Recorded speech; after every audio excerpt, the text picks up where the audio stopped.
მოგესალმებით მეგობრებო, ახლა ვიმყოფებით ქალაქ ლუვენში, სამშობიარო სახლში და ჩვენ დასასიხარულოთ დაიბადა ლუკა ვადაჭკორია. და ულოცავ აგერ მამიკოს, უსურვებ ბედნიერებას, რა ვიცი სასახელო ლამაზი და ვაშკაცი ქართველი გაზრდილიკოს, ქართველი რა ის ქართველია. ქართველები ვართ ქართველები.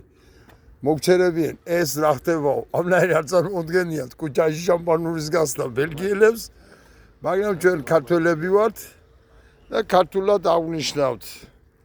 აი, ულოცავთ. გილოცავ. აბა მიდი ჯერი შესახე.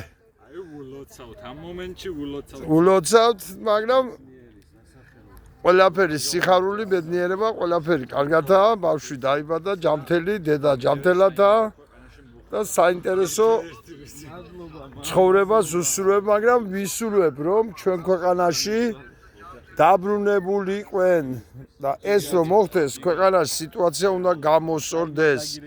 სხვანაირად არ არსებობს შანსი, ეს ბავშვები განწირული არიან ემიგრაციისთვის, თუ იმ ქვეყანაში სიტუაცია არ გამოსწორდა. ამიტომ მოგიწოდებ სულ ყველას ემიგრანტებო, ვისაც დაბრუნება გვინდა, ბრძოლა ბოლომდე.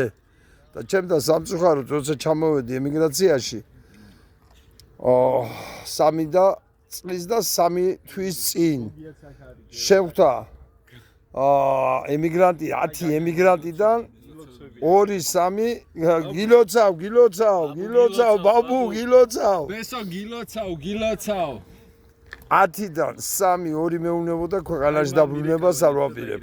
აი ახლა რომ ხვდები ქართველებს და ვესაუბრები 10-დან 5-6 გვეუბნება რომ არ დაბრუნდებით იმ ქვეყანაში სადაც ეს ჭაობია.